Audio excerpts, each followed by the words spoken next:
नमस्कार, सिटी न्यूजच्या बातमीपत्रात प्रेक्षकांचं मनपूर्वक स्वागत। आज दिनांक 16 फेब्रुवारी 2025 वार रविवार। बातमीपत्राची सुरुवात करूया सुविचारमालेने।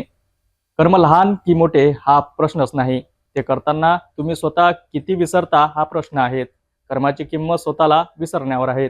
आजचा सुविचार आपण बघितला, आता बघूया बातमीपत्रातील ठळक बातम्या।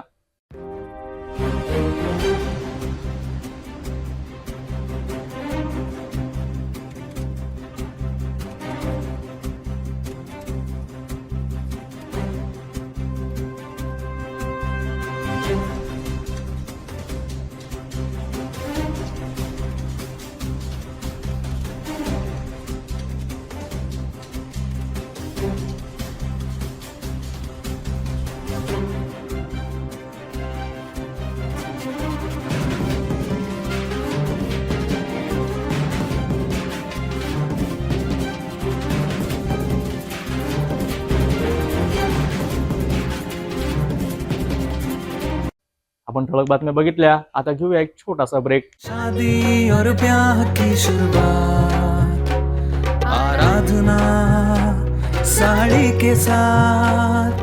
आराधना होलसेल शॉपिंग मॉल L2 बीझलँड complex, Nandgaon Peth, Amravati, Jawahar road, Amravati. Break नंतर बघूया सविस्तर बातम्या। अमरावती नागपूर मार्गावर प्रवास करणाऱ्या शिवशाही बसच्या प्रवाशांसाठी हा एक अत्यंत धक्कादायक अनुभव ठरला। प्रवासादरम्यान अचानक बसचं पुढचं टायर निघाल्याने मोठा अनर्थ टळला। या घटनेनंतर एसटी महामंडळाच्या देखभालीच्या व्यवस्थेवर गंभीर प्रश्नचिन्ह उपस्थित होत आहेत। अमरावतीवरून नागपूरकडे निघालेली भरधाव शिवशाही एसटी बस अचानक थांबली आणि प्रवाशांना काळजाचा ठोका चुकला, कारण गाडीचं पुढचं टायर आपोआप सुटून लांब जाऊन पडले। घटनेच्या वेळी बसमध्ये 50हून अधिक प्रवासी होते, मात्र सुदैवाने कोणतीही जीवितहानी झाली नाही। आम्ही आहे आता वर्धामनाच्या जवळपास। या शिवशाही बसचा टायर अचानक रोडवर फुटला आणि बस अनियंत्रित झाली। बसचा टायर निघून खूप दूरपर्यंत आलेला आहे। आज आमचा प्रवाशाचा जीव थोडक्यात वाचला, नाहीतर मोठा अनर्थ झाला असता। एस टी महामंडळ हे नादुरुस्त बसेस पाठवतं आणि प्रवाशांच्या जीवाची खेळ करतं। महामंडळाने हे थांबवायला पाहिजे, प्रवाशांच्या जीवाचा विचार करायला पाहिजे। आज जर अपघात झाला असता तर कित्येक लोक मरण पावले असते। या घटनेचे फोटो आणि व्हिडिओ सोशल मीडियावर चांगलेच व्हायरल होत आहेत। यामुळे एसटी महामंडळाच्या देखभालीच्या व्यवस्थेवर जोरदार टीका होत आहेत। काही दिवसांपूर्वी अशाच प्रकारचा परतवाडा आगाराच्या बसतेही घडला होता। त्यामुळे एसटी महामंडळाच्या बसच्या देखभालीत हलगर्जीपणा होत आहे का आणि प्रवाशांचा जीव धोक्यात का टाकला जात आहे, असा सवाल आता उपस्थित होत आहेत। गाडी पलटता वाचली, मेंटेनन्स बरोबर नाही। एसटी महामंडळाच्या बसची अशी दुर्व्यवस्था सुरू राहिली तर प्रवाशांच्या सुरक्षेचं काय? सुदैवाने मोठा अपघात टळला असला तरी प्रवाशांनी मृत्यूच्या दारातून सुटकेचा अनुभव घेतला। या घटनेनंतर एसटी महामंडळाच्या बेजबाबदारपणावर प्रश्नचिन्ह उपस्थित होत आहेत।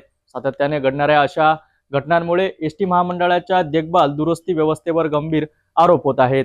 सरकारी प्रवासी वाहन कितपत सुरक्षित आहे हा प्रश्न आता प्रवाशांच्या मनात निर्माण झाला आहे। एसटी महामंडळाच्या आता देखभाल दुरुस्तीकडे गांभीर्याने लक्ष देण्याची मागणी प्रवाशांकडून होत आहे। बडनेरा अमरावती महामार्गावर असलेल्या बडनेरा रेल्वे उड्डाण पूल गेल्या अनेक वर्षापासून अपूर्ण स्थितीत आहेत। रुंदीकरणाचे काम अत्यंत संथ गतीने सुरू असल्यामुळे या अरुंद पुलावर नेहमीच वाहतूक कोंडी होत असते। शनिवारी संध्याकाळी पुन्हा एकदा भीषण ट्रॅफिक जाम पाहायला मिळाली। या आठवड्यातील दुसरी घटना आहे। नागरिक संतप्त असून प्रशासनाच्या निष्क्रियतेबद्दल प्रश्न उपस्थित केले जात आहेत।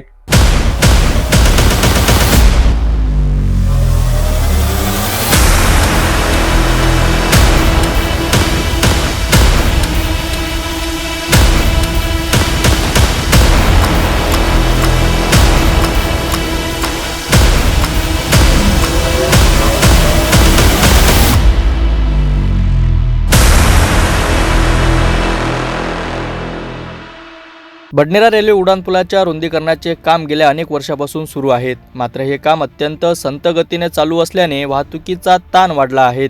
शनिवारी संध्याकाळी नेहमीप्रमाणे कामावरून घरी जाणाऱ्या नागरिकांना भीषण ट्रॅफिक जामला सामोरे जावे लागले। पुलाच्या दोन्ही बाजूंनी वाहनांच्या लांबच लांब रांगा पाहायला मिळाल्या। विशेष म्हणजे या जॅम्पमध्ये एका रुग्णवाहिकेचा अडथळा निर्माण झाल्याने रुग्णाचा जीव टांगणीला लागला होता. वाहतुकीची वर्दळ जास्त असल्याने आणि पोलिसांकडून योग्य नियोजन न झाल्यामुळे हा प्रकार वारंवार घडत आहेत. स्थानिक नागरिक आणि प्रवाशींनी संध्याकाळी 5 ते 8च्या दरम्यान वाहतूक पोलिसांची तैनाती करण्याची मागणी केली आहे. मात्र अमरावती वाहतूक पोलिसांकडे पुरेसे कर्मचारी वर्ग नाहीत, यामुळे परिस्थिती हाताबाहेर जात आहेत. बडनेरा पोलीस स्टेशनचे वरिष्ठ पोलीस निरीक्षक सुनील चव्हाण आणि वाहतूक शाखेचे अंमलदार ललित देवनकर यांनी घटनास्थळी पोहोचून वाहतूक सुरळीत करण्याचा प्रयत्न केला. मात्र या अपूर्ण पुलामुळे भविष्यात मोठी दुर्घटनेची होण्याची शक्यता नाकारता येत नाहीत. प्रशासनाने याकडे गांभीर्याने लक्ष द्यावे अशी मागणी नागरिकांकडून केली जात आहे. वाहतूक नियम पायदळी तुडविली जात आहेत. पोलिसांची भीती नाही आणि नागरिकांमध्ये जनजागृतीचा अभाव. अमरावती शहरात वाहतुकीचा बोजवारा उडालाय आणि याला जबाबदार कोण? प्रशासन, वाहतूक आणि पोलीस की नागरिक स्वतः? वाहन चालक मनमानी करतायत. वाहतूक पोलिसांकडे पुरेसा मनुष्यबळ नाही आणि प्रशासनाचा दुर्लक्ष भाव देखील या मार्गावर मोठा कारण आहेत. अमरावतीतील वाहतूक पोलिसांकडे कर्तव्य बजावण्यासाठी इच्छाशक्ती जागृत करण्याची गरज आहे. वाहतूक नियमांचे पालन व्हावे यासाठी कठोर पावले उचलण्याची गरज आहे. अमरावती वाहतूक पोलिसांनी आता झोपेतून जागा होण्याची वेळ आली आहे. नियमाचं पालन न करणाऱ्यांवर कठोर कारवाई आणि नागरिकांमध्ये अधिक जनजागृती होणे गरजेचे आहे.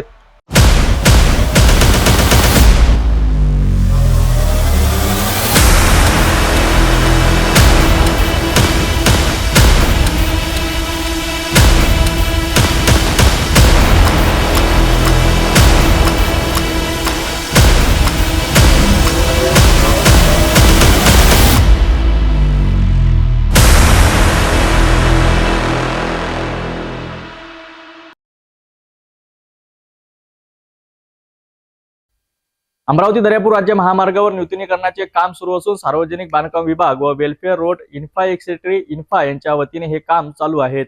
मात्र कामाच्या पद्धतीमुळे वाहन चालकांना मोठा त्रास सहन करावा लागत आहे. वन वे आणि टू वे एकाच मार्गावर असल्याने अपघाताची शक्यता वाढली आहे. बॅरिगेटिंगमुळे रात्रीच्या वेळी वाहन चालकांना मोठी कसरत करावी लागत आहे. या समस्येवर प्रशासन काय उपाययोजना करणार, पाहूया आमचा विशेष अहवाल. अमरावती दर्यापूर राज्य महामार्गावर सार्वजनिक बांधकाम विभाग व वेलफेअर रोड इन्फ्रास्ट्रक्चर इन्फा यांच्या वतीने नूतनीकरणाचे काम वेगाने सुरू आहेत. मात्र या कामामुळे महामार्गावर मोठ्या प्रमाणात वाहतूक कोंडी होत आहेत. याच दरम्यान वन वे आणि टू वे वाहतूक एकाच मार्गावर वळविण्यात आल्याने वाहन चालकांसाठी मोठा धोका निर्माण झाला आहे. महामार्गाच्या दुसऱ्या बाजूला बॅरिगेटिंग केल्याने वाहतुकीचा संपूर्ण भार एका मार्गावर आला आहे. रात्रीच्या वेळेस दुचाकी आणि चारचाकी वाहन चालकांना मार्ग काढताना मोठी अडचण येत आहेत. वाहनधारकांनी प्रशासनाकडे त्वरित उपाययोजनेची मागणी केली असून सुरक्षा उपाय न केल्यास गंभीर अपघात होण्याची शक्यता आहे. महामार्गावरील प्रवासी आणि वाहन चालक यांचे म्हणणे काय हे पाहूया. अमरावती दर्यापूर राज्य महामार्गावर म्हैसपूर फाट्याजवळ जे आहे रस्त्याचे नूतनीकरणाचे काम सुरू आहे. आपल्या पाठीमागं बघू शकता की या ठिकाणी हे जे बॅरिगेट लावलेलं आहे, ये जा करणारा हा मार्ग जो आहे वन वे आणि टू वेज राहिल्याने या मार्गावर दुचाकी चालकांना दुचाकी चालवण्यासाठी तारेची कसरत करावी लागत आहे. या मार्गावर जे आहे मोठा अपघात देखील घडण्याची शक्यता नाकारता येत नाही. सार्वजनिक बांधकाम विभागाने काळजीपूर्वक या रस्त्याचे तातडीने नूतनीकरणाचे काम करण्यात यावे अशी मागणी वाहन चालकांकडून करण्यात येत आहे. दर्यापूर महामार्गावर सुरू असलेल्या नूतनीकरणाच्या कामामुळे वाहन चालकांना मोठ्या अडचणीचा सामना करावा लागत आहे. वन वे आणि टू वे एकाच मार्गावर झाल्याने अपघाताची धोका वाढला आहे. प्रशासनाने त्वरित लक्ष घालून आवश्यक सुरक्षा उपाययोजना केल्या नाहीत तर नागरिक आणि वाहन चालकांचा रोष प्रशासनावर वाढू शकतो.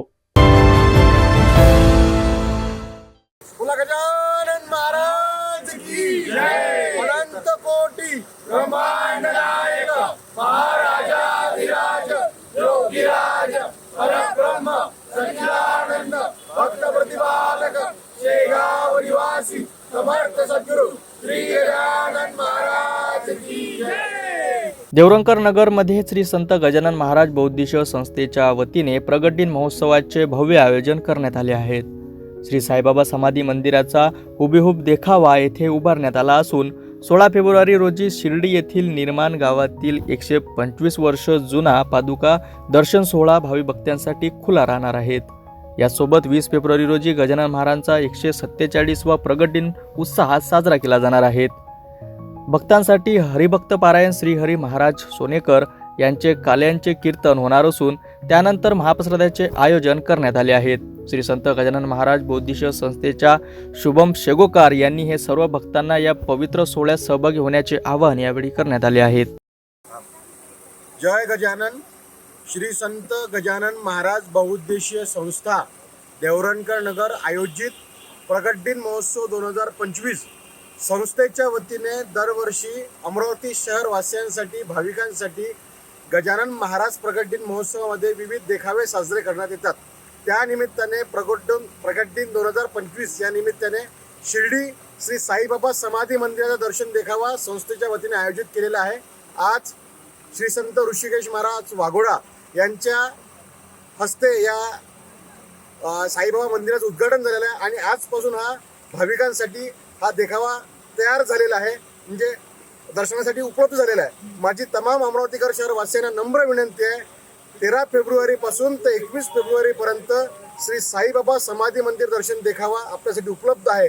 तसेच 16 फेब्रुवारीला श्री साईबाबांच्या 150 वर्ष पुरातन पादुका व गजानन महाराजांच्या 125 वर्ष पुरातन पादुका सायंकाळी 6 ते 10 या वेळेस आपल्या या सभा मंडपात येत आहे. तसेच आपल्या विदर्भातील संत श्रेष्ठ श्री भिकाराम महाराजांच्या सुद्धा पादुका या ठिकाणी दर्शनासाठी येत आहे.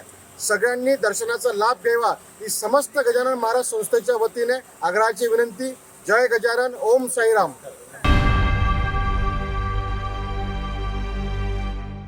व्हॅलेंटाईन डेच्या खास दिवशी अमरावतीतील अग्रेसन भवनमध्ये एक अनोख्या प्रकारच्या रक्तदान शिबिराचे आयोजन करण्यात आले. यावेळी पती पत्नी एकत्र येऊन रक्तदान केले आणि एक उत्तम संदेश दिला. या कार्यक्रमाने आपलं प्रेम रक्तदानाच्या स्वरूपाने समाजापर्यंत पोहोचवलं. हे शिबिर एक अनोखी परंपरा आणि रक्तदानाचा संदेश देत आपल्याला प्रेमाचा नवा अर्थ शिकवते. हे शिबिर केवळ रक्तदान नाही तर समाजातील प्रेम आणि एकतेचा प्रतीक ठरला आहे.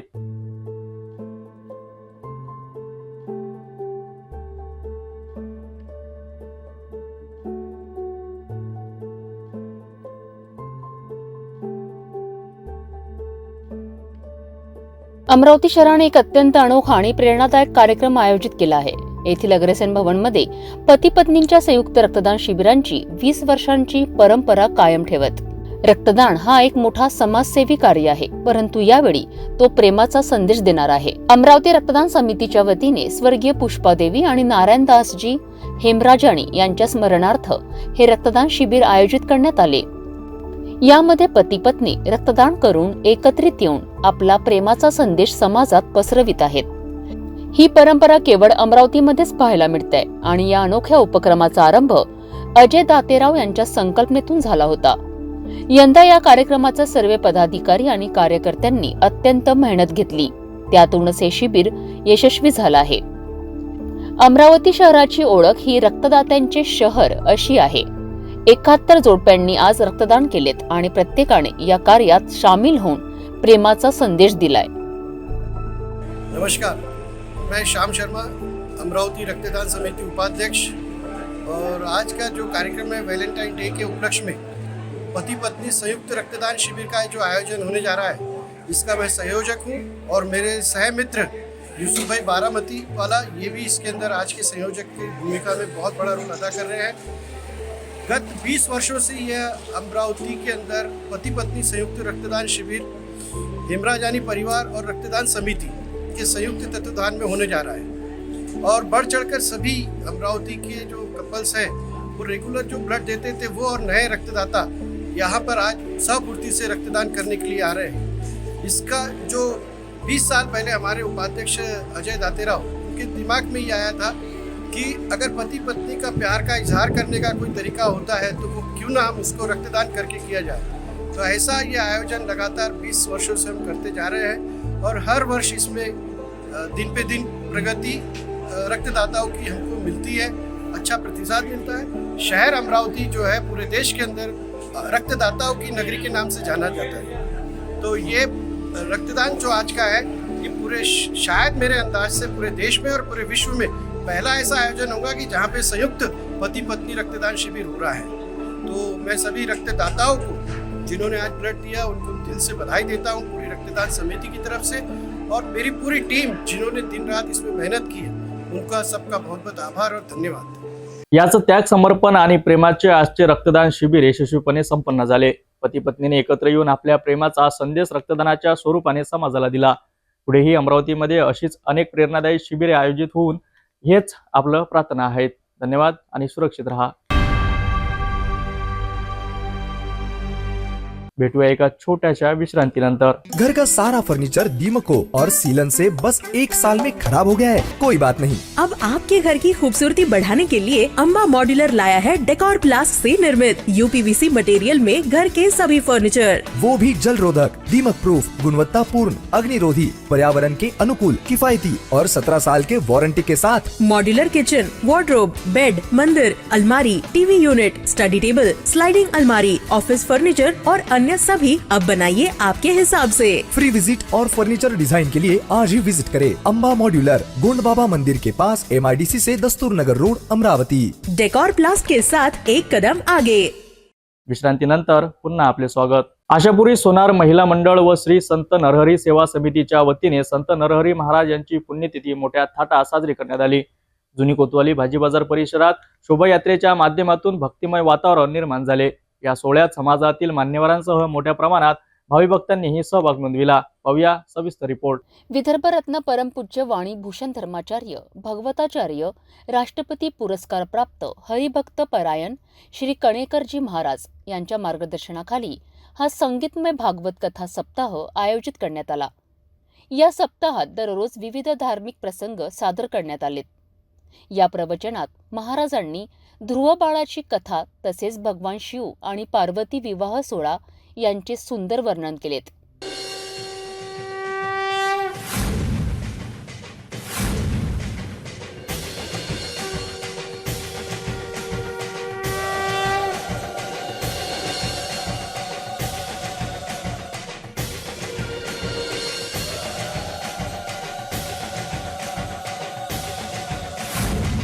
प्रमुख यजमान म्हणून नितीन दाऊदपुरे, श्री पुंडलिकराव काळे आणि नितीन उमाडे यांनी आपली भूमिका बजावलीत। या कार्यक्रमात दररोज दुपारी 3 ते 7 वाजता प्रवचन होतात, तर संध्याकाळी हरिपाठ आणि भजनाचा कार्यक्रम आयोजित करण्यात आला। सर्व संत मंडळी, धर्माचार्य, प्रवचनकार, कीर्तनकार जेव्हा जेव्हा आक्रमण होतं तेव्हा प्रखर वारीने आम्ही त्याच्यावर भडीमार करून आपले हिंदू संस्कृतीचं फाउंडेशन कसं मजबूत होईल त्या माध्यमानं धर्माचार्यांचे आम्ही संमेलनं घेतो। त्या पद्धतीनं मंथन होती संतांच्या भेटी, सांगू सुखाच्या गोष्टी या माध्यमाने आम्ही त्यात मंथन करतो आणि मंथन करून आणि आम्ही त्यांचा सगळा प्रचार पोहा करतो। लक्षात घ्या। आणि महाराज मला एक सांगा, वारी म्हटलं की आपण दरवर्षी वारीला जातो। बरोबर मध्ये आपण सांगितले की पंढरीचा वारकरी जो आहे ना बरोबर सर्वात महान आहे आणि त्याच्या पुण्याची बरोबरी कोणीच करू शकत नाही। आता आपल्या या महाराष्ट्र शासनाने पुढाकार घेऊन वारकऱ्यांकरता बरेचशा सोयी उपलब्ध करून बरोबर आपली वारी आणि आधीची वारी त्याच्यामध्ये बरेचसे फरक आले। बरोबर मला असं वाटते का शासनाने जर सनातन वैदिक धर्माला जर आपलंसं केलं आणि जे कथाकार भागवतकार मंडळी आहेत यांच्या संलग्नाने आणि त्यांच्या कृपाप्रसादाने जर शासन चाललं तर निश्चितच चांगले देश आपलं। काय असतं नेमकं शासन धर्मकारण राजकारण एका नाण्याच्या 2 बाजू आहे। छत्रपती शिवाजी महाराज असताना रामदास स्वामी आणि जगद्गुरु तुकोबाराय होते। राजकारण आणि धर्मकारण हा अनादिकालचा सिद्धांत आहे। महाभारताचा पर्वकाळ जरी पाहिला, भगवान गोपाल कृष्णाची नीती, धर्मराजाचं राजकारण आणि भीष्माचार्यांचं सांगणं ह्या सगळ्याच्या गोष्टीचा अनादिकालपासून आपली परंपरा चालू आहे। त्याच्यामुळे चंद्र सूर्य तोपर्यंत वारकरी संप्रदाय सनातन संस्कृती अबाधित टिकून राहणार। अनंत काळ जरी समजा बरेचसे संकट येतात, पण आपले जे काही भगवंताचे जे ठेवण आहे परित्राणाय साधूनाम या नियमाप्रमाणे भगवंत सर्वांचं रक्षण करतो। आणि या उलट जर सांगायचं झालं तर शास्त्रकार वर्णन करतात धर्म रक्षती रक्षता, धर्मच तुमचं आमचं सर्वांचं रक्षण करतो। म्हणून प्रत्येकानं सावध राहिलं पाहिजे। दररोज जेवतो त्याचं नाव प्रकृती आहे, दररोज जेवतो त्याचं नाव प्रकृती आहे, दुसऱ्याच्या ताटातून हिसकून घेतो त्याचं नाव विकृती आहे। पण आपल्या घासातला घास जर दुसऱ्याला दिला त्याचं नाव हिंदू संस्कृती आहे, हिंदू संस्कृती आहे, हिंदू संस्कृती आहे। हे सर्व करत असताना आपली आई जरी सावडी असली तिच्या तुम्हा आम्हा सर्वांचं कार्य आहे, फक्त धर्माचार्य कीर्तन करायचं नाही, तमाम हिंदू समाजाचं काम आहे. आपली हिंदू संस्कृती, सनातन संस्कृती अजरामर कशी राहील याच्याकडे सर्वांना लक्ष लावा. संत नरहरी महाराज पुण्यतिथी निमित्त भव्य शोभायात्रा, धार्मिक सादरीकरण आणि समाजातील उत्स्फूर्त सहभागामुळे या सोहळ्याची भक्तिमय पर्वणी झाली. भविष्यातही अशीच एकात्मता व धार्मिक उत्सव साजरे होत. संत गजानन महाराज यांचा भव्य इथं पारायण आणि कार्यक्रम मोठ्या उत्साहात अचलपूर येथील सरमसपुरा येथे साजरा केला जात आहे. अचलपूरचे इथे जनप्रतिनिधी म्हणजे राजूभाऊ बघेले यांच्या परिवाराकडून, यांच्या कुटुंबाकडून हा आयोजन आहे. या अगोदर अचलपूर नगरपालिकेच्या माजी सभापती म्हणून बघिलेताई होत्या, रश्मीताई बघिले, आणि त्यांनी हा कार्यक्रम या वर्षापासून इथे चालू केलेला आहे आणि संपूर्ण सरमसपुरा भागामध्ये याचे गजानन महाराजांचे भक्त ऐकायला येत आहे. नितीन दादा, काय म्हणणार एकूणच हा कार्यक्रम कसा आहे आणि याचा सांगता केव्हा होणार, समारोप? 13 तारखेपासून हा कार्यक्रम सुरू झालेला आहे. सरमसपुरा बैरागीबेन, यादवराव मठ आणि राजूभाऊ बघेले आणि मंगेश बघेले हे आयोजक आहेत. आणि 13 पासून 18 पर्यंत हे शिवमहापुराण चालणार इथं. त्यानंतर 19ला भव्य मिरवणूक निघेल गजानन महाराज मूर्ती प्रतिष्ठापनेची आणि 20ला याचा समारोप होणार आहे. तर सर्वांनी याच्यात भाग घ्यावा. महाप्रसाद. एकूणच हा जो कार्यक्रम आहे याची संकल्पना कुठे ठेवली? सरमसपुरामध्ये गजानन महाराजांचा एक शिवमहापुराण आणि पारायण होणे हे सुद्धा एक म्हणजे नवीन एक कल्पना आली आणि या इथे कुठेतरी भक्तांची गर्दी खूप जास्त दिसते. आता हा बैरागीबेन एरिया म्हटलं तर साईबाबा मंदिर, संतोषी माता मंदिर, संत तुकाराम महाराज मंदिर, हे संकल्पना राजूभाऊ बघिले, मंगेश बघिले यांच्या थ्रू झालेली आहे. आणि यादवराव मठ हा खूप पुरातन आहे, मला बरेच वर्षाचा हे आहे इतिहास, जवळपास 150 वर्ष. इथं अगोदर नाटक व्हायचं, नाटकाचं इथं परंपरा आहे ती. तर ही कल्पना यांचीच आहे. त्यामुळं हे गजानन महाराज प्रतिष्ठापना असलं पाहिजे, आपले गजानन महाराजचं मंदिर असायला पाहिजे. तर हे राजूभाऊ थ्रूच हे झालेलं आहे आणि याचा सर्वांनी लाभ घ्यावा. आणि 20 तारखेला महाप्रसाद आहे, सर्वांनी यावे अशी विनंती. काय म्हणणार, काय आव्हान करणार 20 तारखेला? ये तो मैंने कर लिया, मगर मेरे को मेरे नितिन भाई, छोटे भाई, एक वो प्रवीण फेटे, सब यश भागवत, ये सब लोगों का सहकार मिला, इसी वजह से मैं कर सका है. नहीं तो खुद की ताकत नहीं थी मेरी. कुठंतरी असं वाटतं गजानन महाराजांचा कुठेतरी एक इथं तुम्हाला कुठं स्वप्न पडलं असतं की बाबा ही तुमच्या हातून घडावी, कारण तुम्ही ज्या प्रकारे या वार्डाचा विकास केला, क्षेत्राचा विकास केला, काय म्हणतो? तर गजानन महाराजचं मी स्वतः 31 वाऱ्या करत असतो दरवर्षी. 31 वेळा मी गजानन महाराजचं दर्शन करतो. त्याच कारण मला असं वाटतं की तब्येती खराब आहे, ते इथंच करून गजानन महाराजला घेऊन यावं असं वाटलं म्हणून आणलं मी. काय तर खूप सुंदर कार्यक्रम आहे. समस्त सरमसपुराचे वासी आम्हाला साथ देत आहे, त्यामुळे खूप या कार्यक्रमाचा आनंद होत आहे. एकूणच सरमसपुरा येथे शिवमहापुराण आणि गजानन महाराजांचा हा पारायण ऐकायला इथे गर्दी जमली आहे. भक्तांनी, परतवाडा अचलपूरकरांनी सुद्धा इथे यावे. आणि हा प्राचीन मठ आहे, कित्येक वर्ष जुना हा मठ, 150 वर्ष जुना हा मठ आहे. अचलपूरमध्ये कित्येक असे मठ आहे की ज्याचा एक प्राचीन इतिहास आहे. म्हणून आपण सुद्धा याचे साक्षी व्हा. येणाऱ्या 20 तारखेला भव्य महाप्रसाद ठेवलेला आहे बघिले परिवाराकडून, त्याला सुद्धा तुम्ही त्याचा लाभ घ्यावा, त्याचा आनंद घ्यावा.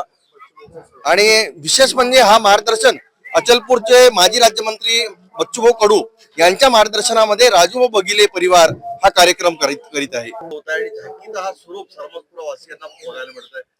आज काय तुमचा रोल आहे आणि तुम्ही काय भूमिका आहे? मी अक्षय राजा आहे आणि त्याच्यानंतर हे सतीदान आहे. आता असं आहे की हे सती जेव्हा तिथं येईन, मी हिचा अपमान करून शंकरजी तांडव करतील. शंकरजीचा तांडव झाल्यानंतर नंतरचा रोल शंकरजी अजून काय करणार आहे हे आपल्याला पाहण्याचं सर्व दिसणार आहे, सर्व माहिती होणार आहे. आता इथे शिवमहापुराण मध्ये सती दहनाचा हा एक विशेष, ज्या प्रकारे सती दहन होता आणि राजा दक्ष यांनी महादेवांचा अपमान केला होता आणि तिथे माता पार्वती या सती झाल्या होत्या आणि ही तो प्रसंग आज इथे शिवमहापुराण मध्ये बघायला मिळत आहे. काय म्हणणार एकूणच या माहिती प्रसंगाची? आज या प्रसंगामध्ये सती दहन येणार आहे. तरी राजा दक्षाने सतीचा अपमान केला, शिवजीचा अपमान केला आणि आपल्या घरी यज्ञ ठेवला.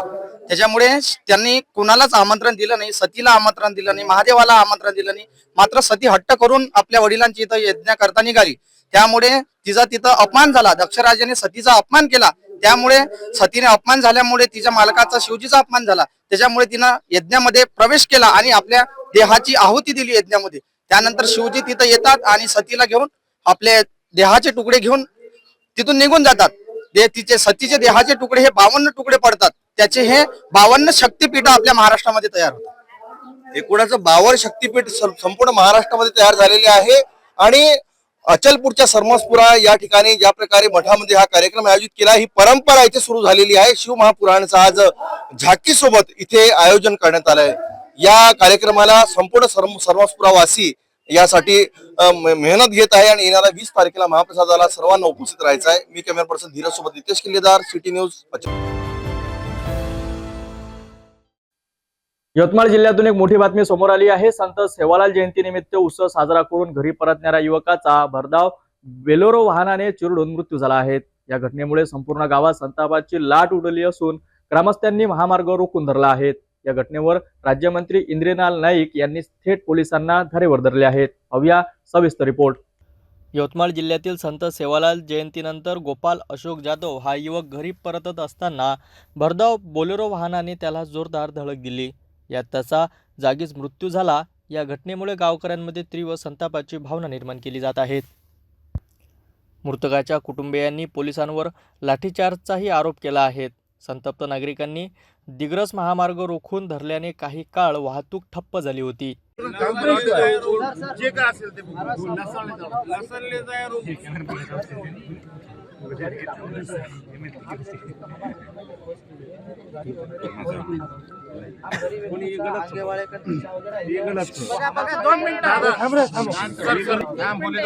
आणि तुम्हाला बघेल मी बरं सर्वांसमोर बोलतोय मी. जर त्या गाडीला जर मदत त्या गाडीवाल्याला जर मदत करायचा झाला तर मी आहे, मी तुम्हाला बघेल.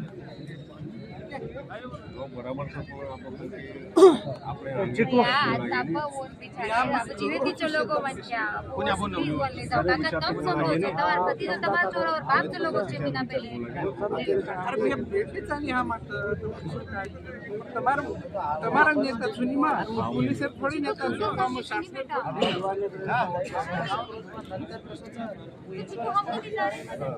घटनेची माहिती मिळताच राज्यमंत्री इंद्रनील नाईक संतप्त घटनास्थळी पोहोचले आणि त्यांनी पोलिसांना कडक शब्दात सुनावले.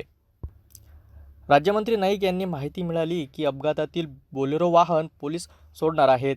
यावर त्यांनी संताप व्यक्त करीत, जर वाहन सोडले तर मी पोलिसांना सोडणार नाही, मी पोलिसांचा नाही तर जनतेचा नेता आहे असे ठठवले आहेत. एवढे पोलीस विभागाचे इथे आहेत, त्या गाडीला बिलकुल सोडायचं नाही. मी तुमच्या मागे लागणार. मग तुम्ही जर कुठे काही हलगर्जीपणा केला तुमच्या सर्वांच्या मागे मी लागणार. गाडी पकडली तो मी एवढंच सांगणार तुम्हाला.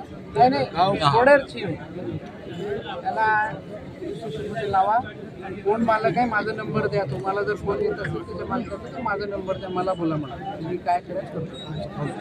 यवतमाळमध्ये या अपघातामुळे संतप्त झालेल्या जनतेचा रोष पाहायला मिळत आहे. राज्यमंत्री इंद्रनील नाईक यांनी थेट पोलिसांना धारेवर धरल्याने हा विषय अजून चिरगळण्याची शक्यता आहे. पुढील अपडेटसाठी पाहत रहा सिटी न्यूज. यवतमाळ जिल्ह्यातील मारेगाव तालुक्यात भूकंपाचे सौम्य झटके जाणवल्याची चर्चा आहे. काल मध्यरात्री 10:30 सुमारास कुंभागोळारा, किन्हाळा आणि तिसगाव या गावात लोकांना भूकंपाच्या लहरी जाणविल्या. मात्र प्रशासनाकडून अद्याप अधिकृत दुजोरा मिळाला नाहीत. संपूर्ण वृत्त पाहूया.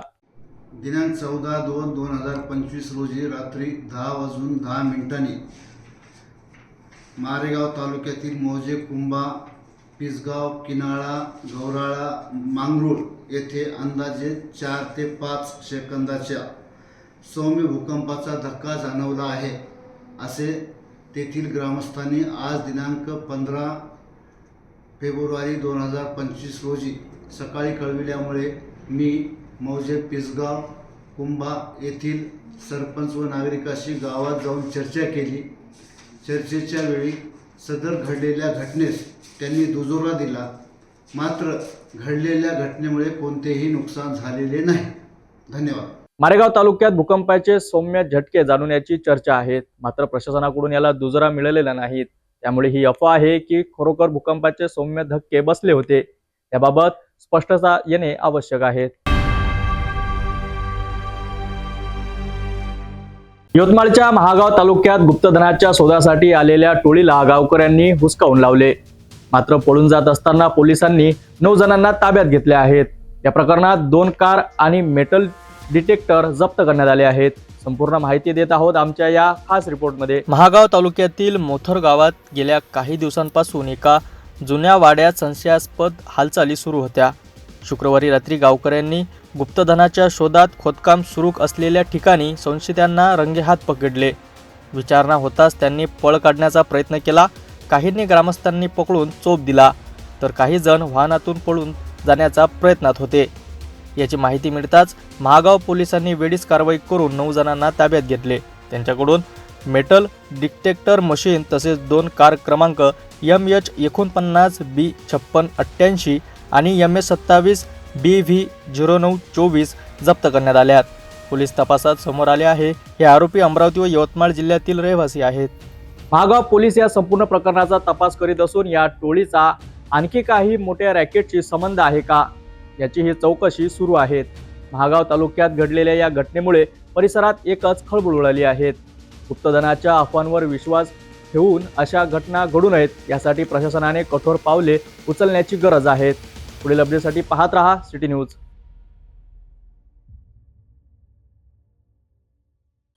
जाता पुन्हा एकदा आजच्या ठळक बातम्या.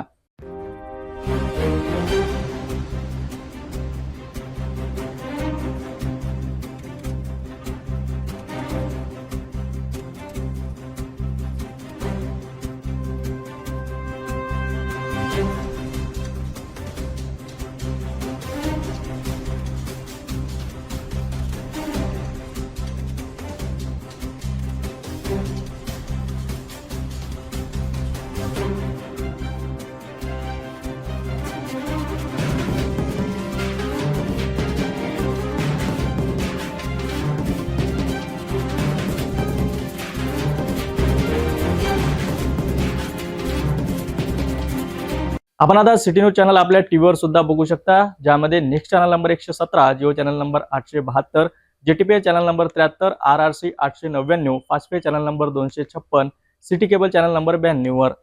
आता अमरावती विदर्भानंतर महाराष्ट्राचे दर्शक घर बसल्या आपल्या केबल टीव्हीवर सिटी न्यूज बातमी पाहू शकाल. लवकरच आम्ही आपल्यापर्यंत पोहोचणार आहोत. जर आपल्या टीव्हीवर सिटी न्यूज चॅनल दिसत नसेल तर आपण आपल्या केबल ऑपरेटरशी संपर्क करावा.